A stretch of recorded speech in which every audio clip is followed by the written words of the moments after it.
عروہ بن زبیر نے خبر دی کہ نبی صلی اللہ علیہ وسلم کی زوجہ مطہرہ ام المومنین حضرت عائشہ رضی اللہ تعالی عنہا نے بتلایا کہ میں نے جب سے ہوش سنبھالا تو اپنے ماں باپ کو مسلمان ہی پایا، اور ہم پر کوئی دن ایسا نہیں گزرا جس میں رسول اللہ صلی اللہ علیہ وسلم صبح و شام دن کے دونوں وقت ہمارے گھر تشریف نہ لائے ہوں۔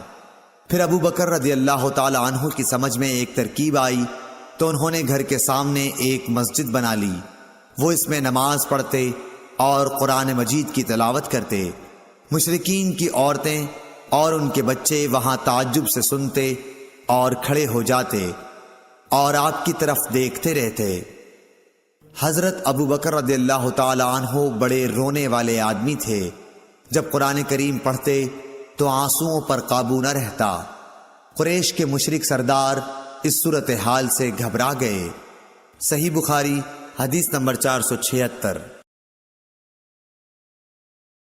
حضرت ابو ہریرہ رضی اللہ تعالیٰ عنہ سے روایت ہے، رسول اللہ صلی اللہ علیہ وسلم نے فرمایا، جماعت کے ساتھ نماز پڑھنے میں گھر کے اندر یا بازار، دکان وغیرہ میں نماز پڑھنے سے 25 گنا ثواب زیادہ ملتا ہے، کیونکہ جب کوئی شخص تم میں سے وضو کرے اور اس کے آداب کا لحاظ رکھے، پھر مسجد میں صرف نماز کی غرض سے آئے تو اس کے ہر قدم پر اللہ تعالیٰ ایک درجہ اس کا بلند کرتا ہے اور ایک گناہ اس سے معاف کرتا ہے۔ اس طرح وہ مسجد کے اندر آئے گا، مسجد میں آنے کے بعد جب تک نماز کے انتظار میں رہے گا اسے نماز ہی کی حالت میں شمار کیا جائے گا، اور جب تک اس جگہ بیٹھا رہے جہاں اس نے نماز پڑھی ہے تو فرشتے اس کے لیے رحمت خداوندی کی دعائیں کرتے ہیں کہ اے اللہ اس کو بخش دے، اے اللہ اس پر رحم کر، جب تک کہ ریح خارج کر کے وہ فرشتوں کو تکلیف نہ دے۔ صحیح بخاری حدیث نمبر 477۔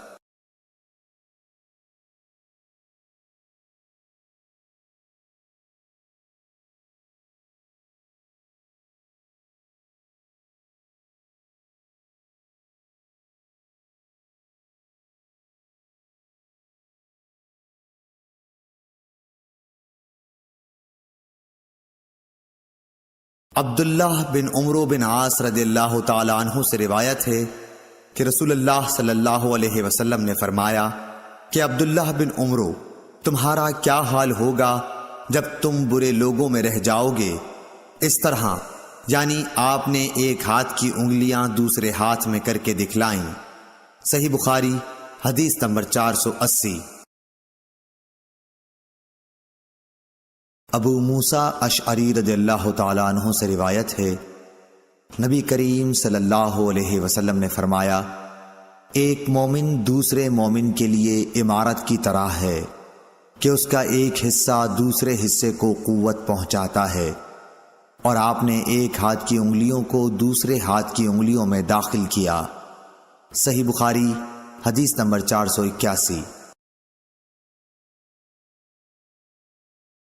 محمد بن سیرین نے حضرت ابو ہریرہ رضی اللہ تعالیٰ عنہ سے روایت کیا ہے، انہوں نے کہا کہ رسول کریم صلی اللہ علیہ وسلم نے ہمیں دوپہر کے بعد کی 2 نمازوں میں سے کوئی نماز پڑھائی، ظہر یا عصر کی۔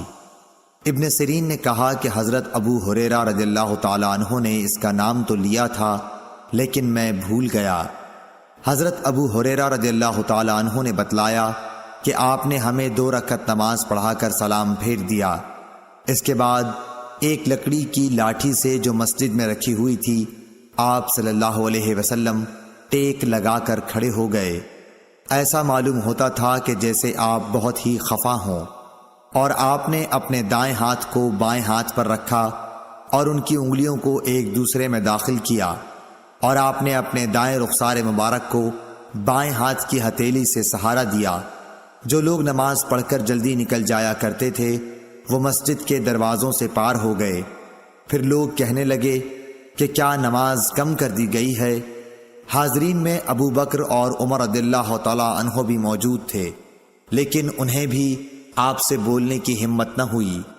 انہی میں ایک شخص تھے جن کے ہاتھ لمبے تھے اور انہیں ذوالیدین کہا جاتا تھا۔ انہوں نے پوچھا، یا رسول اللہ صلی اللہ علیہ وسلم، کیا آپ بھول گئے یا نماز کم کر دی گئی ہے؟ آپ نے فرمایا کہ نہ میں بھولا ہوں اور نہ نماز میں کوئی کمی ہوئی ہے۔ پھر آپ نے لوگوں سے پوچھا، کیا ذوالیدین صحیح کہہ رہے ہیں؟ حاضرین بولے کہ جی ہاں۔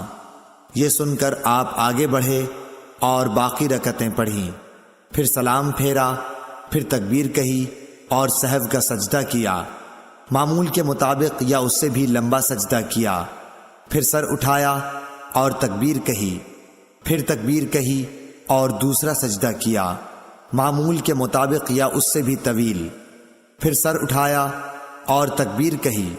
لوگوں نے بار بار ابن سیرین سے پوچھا کہ کیا پھر سلام پھیرا؟ تو وہ جواب دیتے کہ مجھے خبر دی گئی ہے کہ عمران بن حسین کہتے تھے کہ پھر سلام پھیرا۔ صحیح بخاری حدیث نمبر 482۔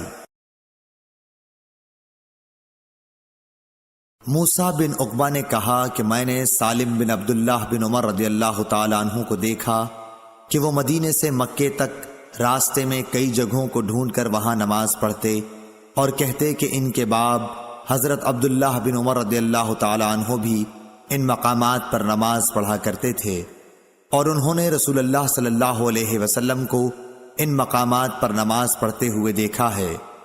اور موسیٰ بن عقبہ نے کہا کہ مجھ سے نافع نے ابن عمر رضی اللہ تعالیٰ عنہ کے متعلق بیان کیا کہ وہ ان مقامات پر نماز پڑھتے تھے، اور میں نے سالم سے پوچھا تو مجھے خوب یاد ہے کہ انہوں نے بھی نافع کے بیان کے مطابق ہی تمام مقامات کا ذکر کیا، فقط مقام شرف روحا کی مسجد کے متعلق دونوں نے اختلاف کیا۔ صحیح بخاری حدیث نمبر 483۔ موسیٰ بن عقبہ کو عبداللہ بن عمر رضی اللہ تعالی عنہ نے خبر دی کہ حضرت صلی اللہ علیہ وسلم جب عمرے کے قصد سے تشریف لے گئے اور حجۃ الوداع کے موقع پر جب حج کے لیے نکلے تو آپ نے ذوالحلیفہ میں قیام فرمایا۔